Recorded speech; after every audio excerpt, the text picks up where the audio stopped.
안녕하세요. 프리타임맨입니다. 한국과 요르단의 4강 경기 어떻게 보셨나요? 한국은 유효 슈팅이 없었던 경기인 만큼 패배는 당연했습니다. 경기 내용 면에서도 요르단은 한국보다 아주 좋았습니다.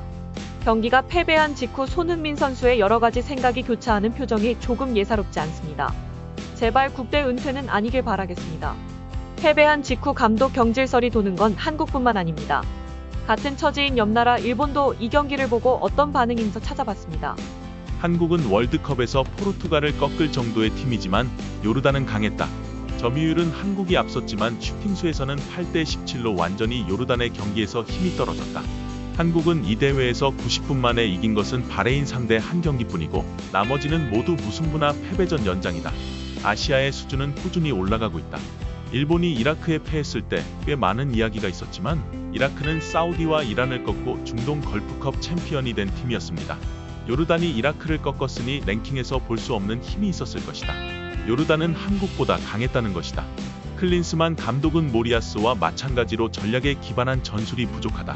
일본, 한국, 아시아는 더 이상 선수들의 능력에 의존해서는 이길 수 없다는 것을 깨닫는 속도가 느리다.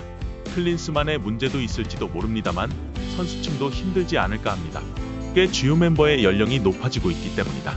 골키퍼를 제외하고 손흥민, 이재성, 김영권, 김태환, 박용우 이렇게 5명이 30살 이상입니다. 여기 멤버 세대가 다음 월드컵까지 탑 컨디션으로 갈 수 있을지 의문입니다.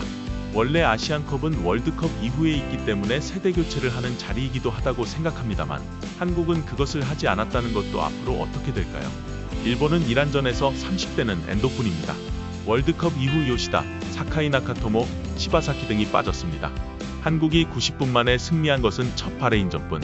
어쨌든 득점을 하는 모습이 전혀 보이지 않고 자랑거리인 손흥민은 시종일관 사라지고 이강인도 주변을 살리지 못하고 있다. 수비는 항상 불안정해 백패스를 뺏기면 실점. 일본의 부진도 심했지만 한국의 경우는 부진이라기보다 여전히 팀으로 조직화되지 못했다. 제대로 하면 일본이 한국에 지는 모습은 상상할 수 없지만 이란과 이라크에 패전하면서 그런 애기를 할 수 없게 됐다. 월드컵 2차 예선이 곧 재개되기 때문에 제대로 다시 모습을 보여주었으면 한다. 감독님 탓하기 전에 실력도 생각하자. 아시안컵도 60년가량 우승하지 못했다.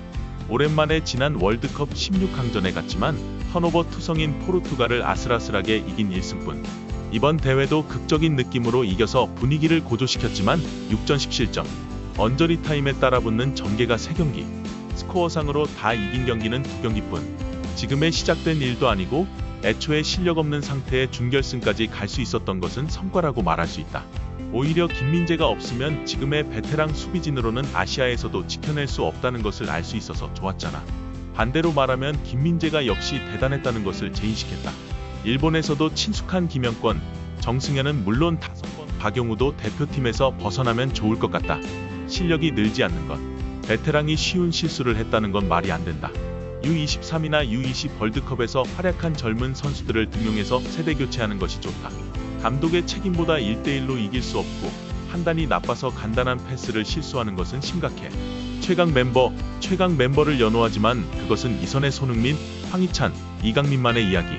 조규성은 높이는 어중간하고 발기술이 없어서 급기야 코미디 다이빙으로 옐로 받는 상황. 무엇보다 수비진 라인이 제대로 된 공격이지만 요르단전을 봐도 알 수 있듯이 김민재가 없으면 수비 구멍이 크게 보인다. 지금 상황에서는 누가 감독해도 큰 차이 없다. 한일 모두 상당히 혹독한 패배로 감독 비판이 일어나는 것은 당연한 것일까? 한편 요르단은 유럽파가 몽펠리에 소속의 한 명밖에 없어도 결승까지 가는 실력이 있었던 것은 감독이 유능했던 것일까? 동기부여의 차이일까? 대회를 통들어 우승할 만한 팀이 아니었다. 개인의 힘과 시합 종료 직전에 럭키 펀치로 여기까지 왔지만 일본처럼 수비가 심각하고 감독에게 전술이라는 특색은 없다. 일본보다는 우승을 향한 열망은 있었다고 생각하지만 우수한 감독이 없으면 이겨낼 수 없을 정도로 아시아 전체의 레벨이 올라가 있는 상황이다. 첫 번째 요르단 쇼트 카운터가 훌륭했고 또 중반의 추진력, 한 명을 벗겨내는 힘이 훌륭하다. 득점 이외의 개인기 후 끔찍한 슛도 몇 개 있었다. 드리블은 단번에 수적 우위를 만들 수 있기 때문에 패스뿐만 아니라 시도하는 중요성도 중요하다고 느꼈다. 수비진도 크로스 대응 끈질기게 반격했고 타당한 승리였다고 생각한다. 강한 자가 이기는 것이 아니라 이긴 자가 강하다고 얼마 전에 돌아가선 독일 축구 영웅이 말했었죠.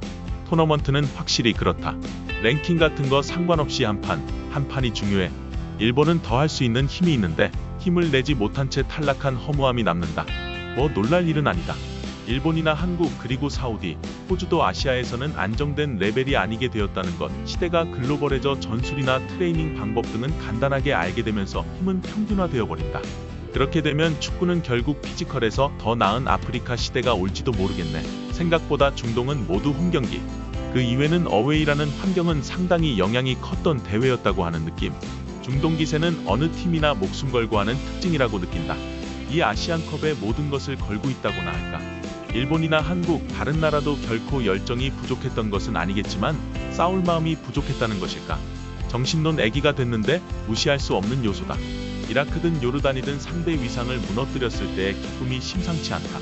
다음 아시안컵은 사우디아라비아 개최이니 다시 고전을 면치 못할 것입니다. 생각하기에 따라서 홈과 어웨이로 차례로 싸울 수 있는 월드컵 예선이 아직 수월한 것 같다. 같은 상대에게 같은 시리즈로 2번 싸워 1승도 못하는 것은 실력차. 이제 우연히 패한 것이 아닙니다. 요르단은 진심으로 강하다. 이라크도 까불거리지 않았다면 이 요르단을 이길 수 있었을 것이다. 우즈베키스탄, 타지키스탄, 아랍에미리트, 베트남, 태국도 강세였다. 여기 이란과 카타르 이상 10개국. 아시아의 판도가 많이 바뀌었네요. 이란과 함께 강호로 여겨져 온 일본, 호주, 한국, 사우디는 제대로 경기를 임하지 않으면 월드컵 예선에서 탈락할지도 모릅니다. 대회 내내 손흥민의 쓰임새가 아쉬웠다. 본인이 원한 것 같지만 저 포지션에서는 본래의 무서움이 나오지 않는다. 한국도 일본도 위기감을 느낀 대회였습니다. 요르단은 이라크를 상대로 패스컷으로 단독골을 넣으며 첫 골을 넣었기 때문에 자신보다 순위가 높은 팀을 상대로 이런 형태의 골을 노리고 있었다. 10번과 11번 선수들은 스스로 공을 잡을 수 있는 기술과 결정력을 가지고 있었기 때문에 사우디, 호주전처럼 자신의 영역을 되찾기 위해 반본적으로 킥을 차는 팀들과 달리 요르단은 파울을 범하지 않고 높은 집중력으로 수비했고 공을 따냈을 때 스스로 상대 진영에서 세울 수 있는 선수에게 패스해 한국이 끝까지 밀어붙이는 것을 허용하지 않았다. 손흥민은 16강전부터 왼쪽 허벅지에 테이핑을 두르고 모든 경기에 풀출전했습니다. 오늘 경기는 너덜너덜했어요. 한국 축구 선수 중 유일하게 존경하는 선수인데 그도 나이를 이길 수 없더군요. 김민재가 출전 정지 중에 한 명의 슈퍼맨으로는 이길 수 없습니다. 수고 많으셨습니다. 프리미어에서 토미야스, 엔도, 미토마와 절차탕마하여 일본 대표 선수를 더 강하게 해주십시오. 아시아 레벨이 올라왔다라는 댓글이 많은데 지금까지 축구를 못 봤나? 중동은 계속 강했어. 어떻게 갑자기 강해지냐고. 사우디, 이란은 월드컵 단골이고 한일과 항상 막상막하로 싸우고 있잖아. 홈이라고도 할 수 있는 카타르 개최니깐 어드밴티지가 있어서 당연히 이라크나 요르단이 약하다고 생각해 본 적이 없다. 혼다 케이스케가 요르단이 이라크보다 강하다고 말했을 때 일본인들이 모두가 뭐야? 라는 반응. 일본을 이긴 이라크가 강하다며 혼다를 비웃었지만 역시 전 프로축구 선수는 아마추어와 보는 눈이 다르다. 각 선수들의 능력은 요르단보다 한국이 더 뛰어날 텐데 조직과 전술로 잘 싸우면 이를 뛰어넘을 수 있다. 일본도 개인의 능력이 아닌 조직으로 싸우는 것이 장점이었을 텐데 개인도 조직도 이기지 못했다. 다 감독의 책임이라고 생각해. 일본도 한국도 감독의 축복을 받지 못했다. 아마도 한국은 조만간 월드컵전까지 감독 교체가 있을 것 같다. 그게 좋은 방향으로 갈지는 모르겠지만 한편 일본은 협회의 간부가 바뀌지 않는 한모리아스오 꽤 위험하다고 생각한다. 한국은 페널티킥 획득을 너무 노리고 있다. 어쨌든 이번 대회 페널티킥에 도움을 받아 4강까지 갔다. 조규성 시뮬레이션으로 옐로우 한 장. 너무 서투른 연기에 옐로우 한 장. 부끄러워서 퇴장당한 플레이였다. 유소년 축구에 종사하고 있는 사람입니다.